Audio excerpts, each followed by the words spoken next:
YouTube audience. My name is Reverend Jack Eagle, the Senior Director of Spiritual Care here at Caron Treatment Centers, and I'm happy to welcome us all to the Sunday Chapel service on Magic Mountain here on the third Sunday after Easter in the year 2021. I'm really excited to be here. I have a theme and a topic and some things on my heart to say, and not terribly structured address, but I'm going to trust the spirit and movement to get me through it, and hopefully that will prime the pump for our patients and for those of you who are watching on video for reflection for yourself as you continue recovery later in the day. The subject matter, the theme for today is honesty. It's a key theme for Bill Wilson in the articulation of the program of Alcoholics Anonymous, first encoded in writing in 1939. He was the principal author of the main text of that movement. Honesty is a deep, important, and timeless kind of subject, and it relates to an issue of that the philosophical world has been addressing what the Platonics called one of the three absolutes. Good, truth, and beauty were the three absolutes, so truth relates to honesty. And I'd like to start my reflection in terms of, I'm going to get to how it affects me and you and us and our seeking to navigate today in a moment, but I'd like to meander my way there. And the first place I'd like to start is way back when in antiquity.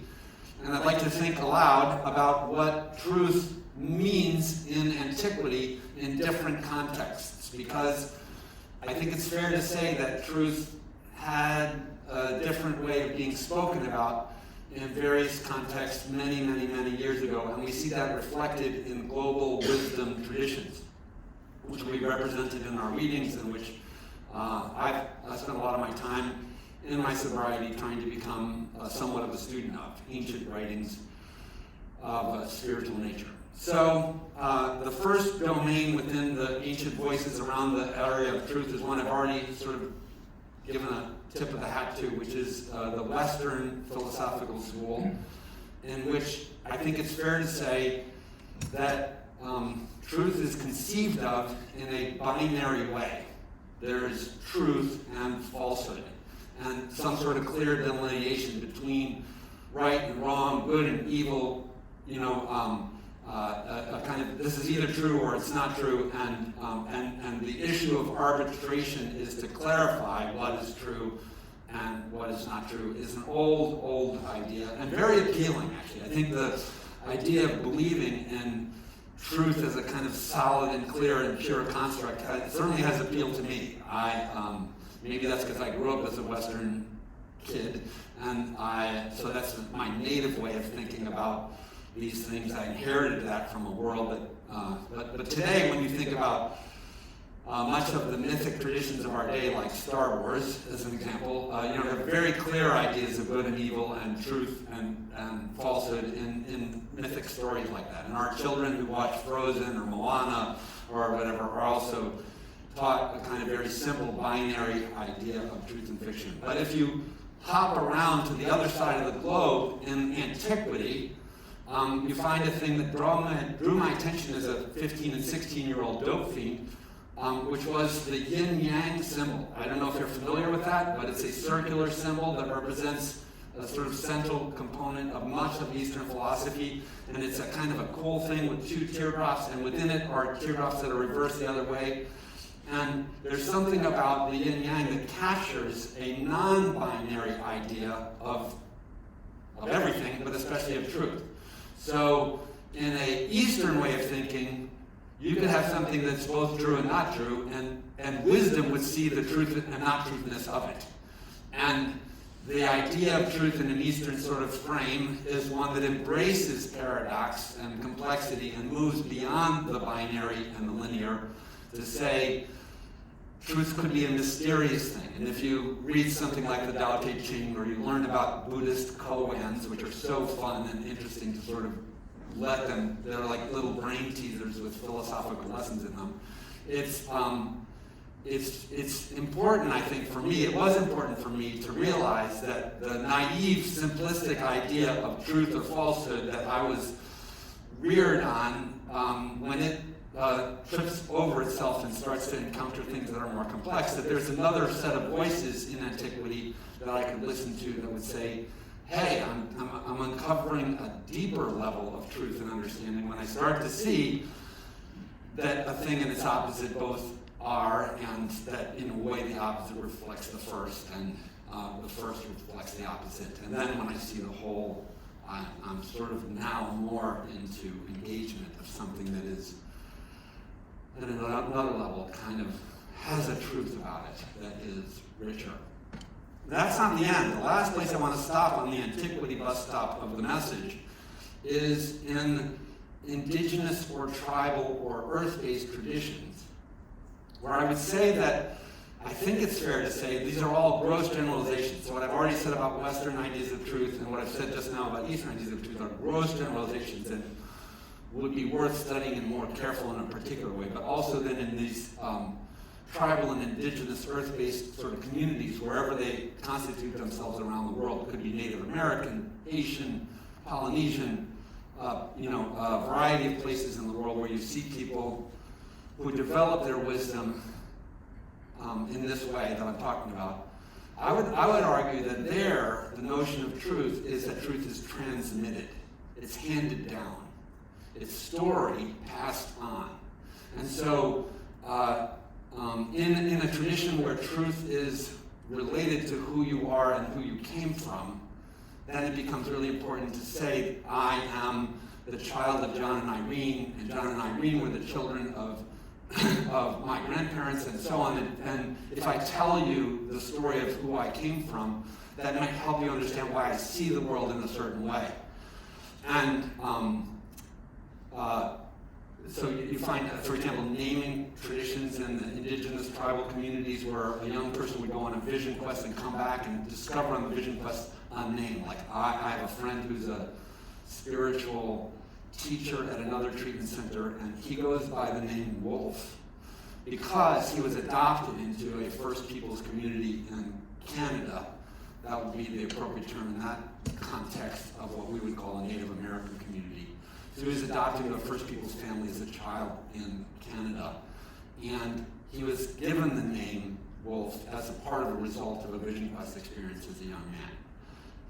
His given Christian name is James, and so he's James Wolf. But I always think of him as Wolf, and then the nature of who he is related now to what the wolf medicine carries with it as a totem animal of significance. And so I think it's fair to say I've just made truth more complex just as I hop from one domain to the next. So the Platonic idea of truth is nice and clean, true or not, that's just like end of story. The Eastern idea of truth is somehow much more non-linear and non-binary, gets to a rich thing that becomes hard to talk about. And then as we move into a domain where truth is something that is passed on and attached to a person's story, could be dizzying for those of you who really want to stay where I like to stay, which is like, it's really clear. I know what's true and I know what's not. So here we are beings who exist in the 21st century. And how fortunate I believe we are at any given time, any point in history, to just be alive. I think that life is an extraordinary gift. I spent time with my grandchildren this weekend, and I do worry about them and the world in which we are bringing up children today.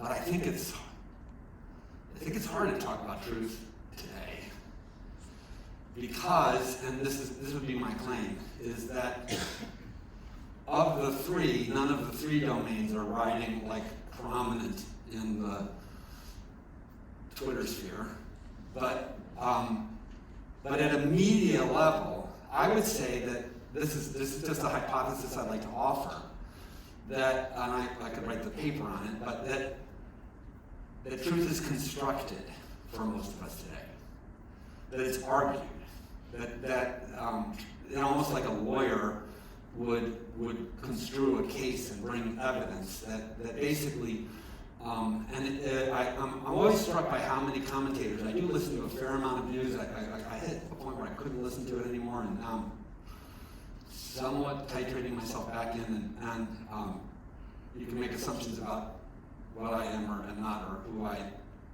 whatever. I'm going to try and steer clear of that. But anyway, as I have listened today to more commentators in the last year or so common today for people to talk about the world both politically and socially and culturally is divided.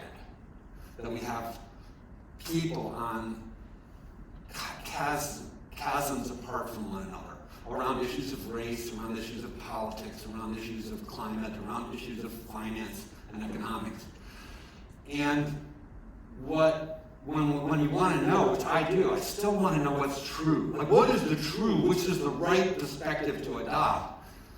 I can become lured by the campaigner from almost any position. So if I start listening, this is what they call, I think, a perception bias, like where, when you start listening, or you start following on Facebook a certain feed, and then your feed gives you content that reinforces that. I think we live in an odd time where truth is sort of conjured in front of you based on what tickles your fancy, and the world will push you more truth in the direction that you feel most comfortable with as you start eliciting it in this peculiarly algorithmically influenced media culture. And maybe that's good. I actually think it's somewhat scary. That's a personal opinion. But where does that land for us? I'd like to go back. I mentioned very briefly Bill Wilson and the movement called Alcoholics Anonymous, because that movement, to me, is extremely important. I am a person in long-term recovery, and I could not stop my substance use disorder of my own volition, even though I desperately knew, I came to know that continuing to drink was going to take me out.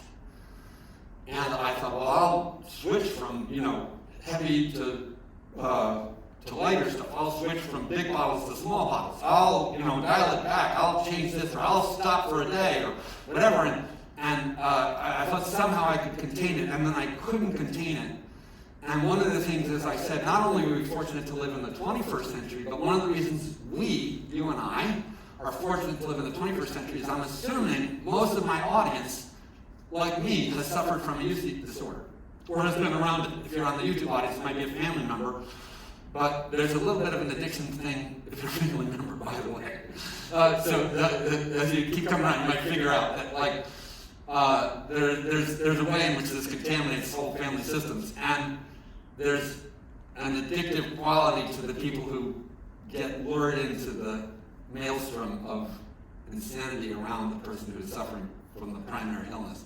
So, why are we fortunate to live in the 21st century is not only for a host of other reasons, but if you're a person who suffers from use disorder, is now we live in a time when for more than 80 years there's been a solution that has helped millions of people find daily remission from the horrors of active use. If we lived 200 years ago, I couldn't say that. There were the occasional persons who would find and sustain remission from addiction in the 19th century.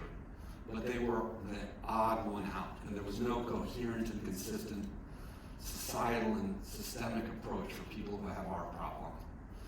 So at least we have a solution that distills itself in 1939 in the book Alcoholics Anonymous, and it continues to sort of evolve, but that's kind of one of the mother documents of the movement and of this kind of, now there's a set of these solutions. And then you get Narcotics Anonymous and Al-Anon, and today we have even Recovery Dharma and Life Ring and Smart Recovery, and all these different sort of proliferating movements. But they owe their existence in many ways to the 1939 seminal text. And in that text, in the 5th chapter, it talks about people who don't get well, that they've already observed. And what it notices is that people, it may have been a passing observation, but I think there's something peculiarly extraordinary about this writing, is that Bill speculates in the opening of the 5th chapter that those who do not recover are people who are constitutionally incapable of being honest with themselves. That's his expression. So they can't get truthful about what's going on inside of them. So that's why this hits home. I've talked about philosophy, but I want to say it's a really important thing. I don't like to to use jokes all the time, but I had one. I was driving up this morning. I was like, this is the time I get to tell this joke. So it's a silly little AA joke about a guy who doesn't want to go to church. His wife wants him to go to church. And he says to his sponsor, I don't want to go to church. Churches are full of liars, cheats, hypocrites, and thieves. And the sponsor says, well, you should fit right in. And that's a gentle way of indicting you. Is that I want to suggest this is an issue. Another place I have come to see this on this campus, which has been tremendously illuminating for me, and I'm not trying to pick on one of our clinical units in particular, although I can't help but do it, because there is one clinical unit in particular where we do a lot of pharmacological testing. We get hair and nails, and we check your story because of a need to check it with authorities so that we can sort of verify that we actually treated the illness that you walked in with. And so we have people come in and like, oh, I'm just alcohol, that's all I did. And then we're like, so we're going to take some hair and we're going to take some nails and we're going to send it off to a lab and they're going to tell us what in the last several months your body has been exposed to. Are we going to find anything else in that? You know, you get the eyes glazed and the dead silence, and then the person has to make a decision. Are they gonna dime themselves out, or are they gonna let their hair dime themselves out? Right? Like it's been tremendously illuminating for me to see people stick to their story. No, it's just alcohol. And then we're like, a week later, we're like, well, can you explain why you came up positive for fentanyl and benzodiazepines and cocaine? Like, no idea why.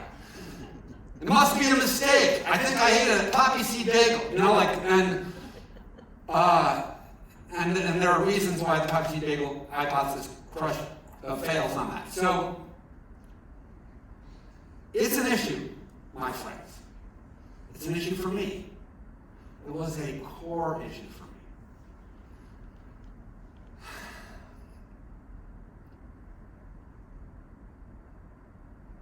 Father Bill.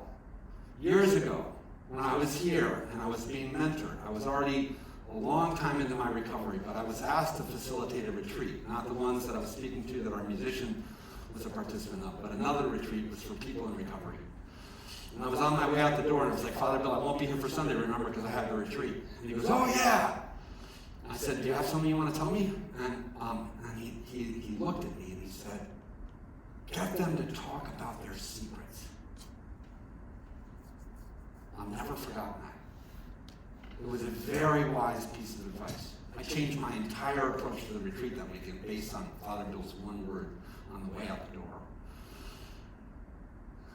If you follow the Alcoholics Anonymous path, the steps, and you do 4, 5, 6, 7, 8, 9, the middle steps, and you get to the point where you're doing an authentic fifth step, there's a tradition in there after you've written an inventory and looked at your fears and the harms that you've done and the harms that you've suffered, and sort of like, then you found a person with whom to bring them into the circle of all of this radical truth of your story.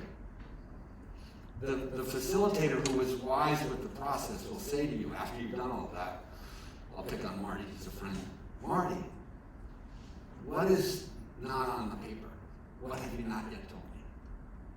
It's the last question of the fifth step interview. It presumes that basically most of us hold at least one card back. And it's uncanny how many times I have heard people in recovery talk about how that question was a profound turning point for them. And so I would say to my audience today, on live stream, on YouTube, and in the auditorium here, please hear that question as an opportunity for a gift for you, not as a threat.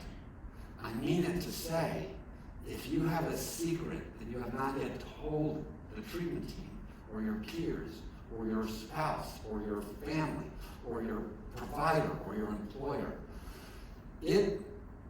this could be the deal breaker one way or another on your recovery. And that sounds rather extreme, but I truly and earnestly believe it, because the consequence of even that one secret is it contaminates the attempts that love makes to get to you and support you. Because if you are being offered love and hospitality and care and forgiveness, but you're harboring a secret, then in your mind you'll have this second message, which is like, yeah, but if they knew.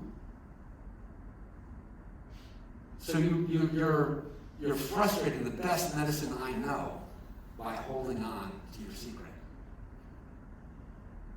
And I say that because I have done it. I have done it. I have done it in sobriety. I did it in drinking. And I paid the price of this unbelievable alienation and isolation which comes when I lead a duplicitous existence. So my plea, if I could, I would get on my knees and just beg you to, and the answer to this is not never ever again to tell a lie. Not like the answer about this is a Trump's, I will never drink again. Those are very, very dangerous ways to approach recovery.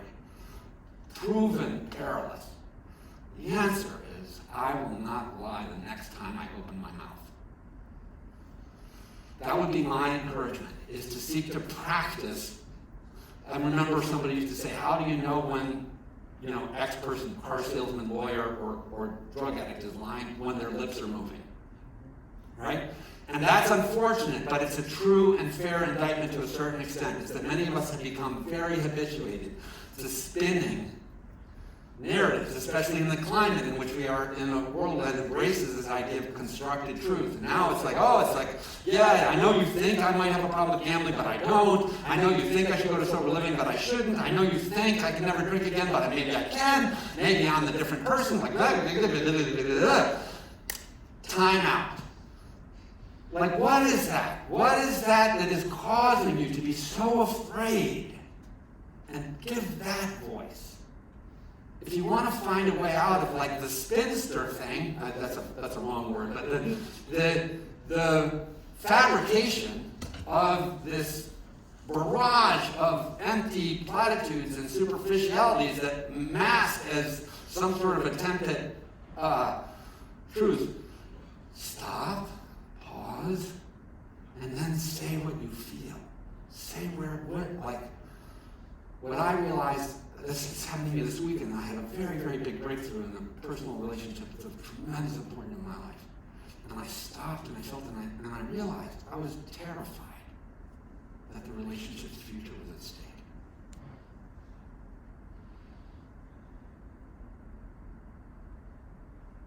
And I don't want to lose it. So, I know it's not easy. I know it's scary. But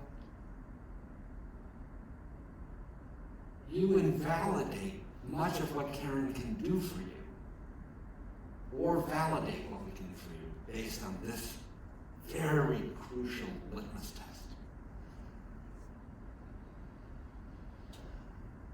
And we can help you. If you want to get on this and you don't know how, find a spiritual care person who's on your unit. Jessica, myself, Zoe, Meredith, Tina.